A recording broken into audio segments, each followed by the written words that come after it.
जय मसीह की प्रियो। आज हम बाइबल से धन के बारे में यानी कि फाइनेंस के बारे में सीखेंगे। बाइबल हमें क्या सिखाना चाहती है, आइए हम देखें।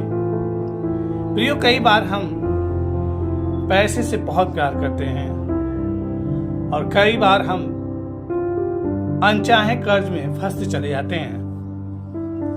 अगर किसी पड़ोसी के पास सुंदर कार है तो बिना सोचे समझे ही हम कर्ज के द्वारा कार लेके आते हैं। अगर घर नहीं है तो होम लोन के द्वारा हम घर बना लेते हैं या घर ले लेते हैं। कोई भी आवश्यकताओं को पूरी करने के लिए आज कर्ज लेना आसान हो गया है और हम उस चंगुल में फंसते जा रहे हैं। तो बाइबल हमें क्या सिखाती है? प्रियो, बाइबल पैसे के प्यार के खिलाफ चेतावनी देती है और संतोष के महत्व पर जोर देती है। प्रियो, बाइबल का पुस्तक 1 तीमुथियुस 6:10 में कहा गया है, क्योंकि धन का प्रेम सब प्रकार की बुराइयों की जड़ है। कुछ लोग धन के लालच में विश्वास से भटक गए हैं और अपने आप को बहुत दुखों से छलनी कर लिया है।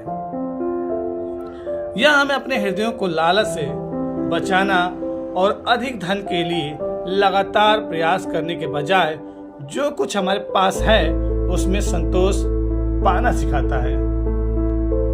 प्रियो, आज बहुत से लोग कठिन परिश्रम करते रहते हैं पैसे की लालच में, बहुत ज्यादा धन इकट्ठा करने की लालच में, लेकिन बाइबल इसके खिलाफ हमें सिखाती है। बाइबल अत्यधिक कर्ज जमा करने से बचने की सलाह देती है प्रियो, और अपनी क्षमता के भीतर जीवन जीने के महत्व पर जोर देती है। नीति वचन 22:7 कहता है, धनी कंगालों पर प्रभुता करता है और उधार लेने वाला ऋण देने वाले का दास होता है। यह हमें कर्ज लेते समय सतर्क रहना और वित्तीय जिम्मेदारी को प्राथमिकता देना सिखाता है। प्रियो, हमें अपने बुद्धि और सलाह की तलाश करना चाहिए। प्रियो, जब वित्तीय निर्णयों की बात आती है तो बाइबल ज्ञान और सलाह लेने को प्रोत्साहित करती है। नीति वचन 15:22 कहता है, सलाह की कमी के कारण योजनाएं विफल हो जाती हैं, परंतु बहुत से सलाहकारों की सहायता से वे सफल होती हैं। यह हमें उन लोगों से ईश्वरीय सलाह और ज्ञान प्राप्त करना सिखाता है जो वित्तीय मामलों के जानकार हैं। हमें संकोच नहीं करना चाहिए प्रियो, हमें अच्छे लोगों से जो इसके बारे में जानकार हैं उनसे सलाह लेना चाहिए। बाइबल विश्वासियों को अपने वित्तीय संसाधनों की उदारता और बुद्धिमान प्रबंधन का अभ्यास करने के लिए प्रोत्साहित करती है। प्रियो, 2 कुरिन्थियों 9:6 से हम 7 में देख सकते हैं। प्रियो, यह याद रखो जो थोड़ा बोएगा वह थोड़ा काटेगा और जो उदारता से बोएगा वह बहुत काटेगा। तुम में से हर एक को वही देना चाहिए जो तुमने अपने मन में देने का निश्चय किया है, अनिच्छा से या दबाव में नहीं, क्योंकि परमेश्वर हर से देने वाले से प्रेम करता है। यह हमें अपने संसाधनों के प्रति उदार होना, स्वेच्छा से देना और हमें जो सौंपा गया है उसे बुद्धिमानी से प्रबंधित करना सिखाता है। प्रियो, हमें प्रावधान के लिए ईश्वर पर भरोसा रखना चाहिए। बाइबल हमें अपने अंतिम प्रदाता के रूप में ईश्वर पर भरोसा करना सिखाती है। हम देख सकते हैं मत्ती 6:31 से 33 तक में, सो यह कहकर चिंता न करो, हम क्या खाएंगे या हम क्या पिएंगे या हम क्या पहनेंगे, क्योंकि अन्य जाति इन सब वस्तुओं के पीछे भागते हैं और तुम्हारा स्वर्गीय पिता जानता है कि तुम्हें उनकी आवश्यकता है। प्रियो, हम रात दिन चिंता में ग्रसित रहते हैं, लेकिन हमें मसीह में आने के बाद परमेश्वर पर हमें भरोसा रखना चाहिए। हमें ये चिंता नहीं करना चाहिए कि हमें कल क्या करना है, क्या मिलेगा क्या नहीं मिलेगा, क्या खाएंगे क्या नहीं पिएंगे और कैसे रहेंगे, क्या पहनेंगे क्या नहीं पहनेंगे। हमें सब कुछ बाइबल सिखाती है प्रियो, और परमेश्वर हमारा जो स्वर्गीय पिता है उसे सब कुछ पता है हमें क्या चाहिए। परंतु पहले उसके राज्य और धर्म की खोज करो और ये सब वस्तुएं तुम्हें भी मिल जाएंगी। प्रियो, हमें राज्य और धर्म की खोज में लगे रहना चाहिए। ये वस्तुएं यूं ही हमें मिल जाएंगी, हमें ये बाइबल बताती है।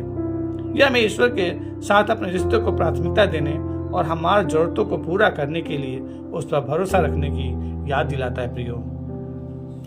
ये शिक्षाएं परमेश्वर पर भरोसा करने, पैसे के प्यार से बचने और उदारता का अभ्यास करने, बुद्धिमान प्रबंधन और वित्तीय मामले में ज्ञान और सलाह लेने के महत्व पर जोर देता है प्रियो। इन सिद्धांतों का पालन करके आप और हम अपने वित्तीय जोखिमों से बच सकते हैं। अपने वित्तीय जोखिमों के कोई भी समस्या से हम जूझने से बच सकते हैं। हम अपने वित्त के साथ परमेश्वर का सम्मान कर सकते हैं और बुद्धिमान विकल्प चुन सकते हैं प्रियो, जो वित्तीय कल्याण और जिम्मेदार प्रबंधन की ओर ले जाता है प्रियो। तो आइए हम प्रार्थना करें। स्वर्गीय पिता, आज हम जितने भाई बहन इस वीडियो को देख रहे हैं और सुन रहे हैं प्रभु, हम आपके हाथों में उनको सौंपते हैं प्रभु जी। आप उनको किसी भी ट्रैप में फंसने से बचाइए प्रभु, कर्ज से बचाइए प्रभु, और इस लायक आप उन्हें बनाइए प्रभु कि वो इस योग्य बन सके कि वो दूसरों को देने वाला बन जाए प्रभु। प्रभु जी, आपके नाम से जब भी वो देते हैं तो हर्ष के साथ दे सके, ऐसा उनका हृदय दीजिए प्रभु। प्रभु जी, आनंद के साथ देना सिखाइए प्रभु। और प्रभु जी, उनके जीवन में इतनी आवश्यकताएं आप पूरी कीजिए प्रभु जी कि वो किसी सामने हाथ न फैला सके प्रभु। हे पिता, उनके परिवारों में, उनकी कमाई में आप इस योग्य बनाए प्रभु कि वो आनंद के साथ आपकी महिमा करते हुए इस समाज में रह सके परमेश्वर। प्रभु जी, हर कर्ज से बचाइए आप उन्हें, और जो कर्ज लिए भी हैं प्रभु जी, इस योग्य बना दीजिए प्रभु कि वो सारे कर्ज को भर सके, इसके द्वारा आपकी महिमा होने पाए।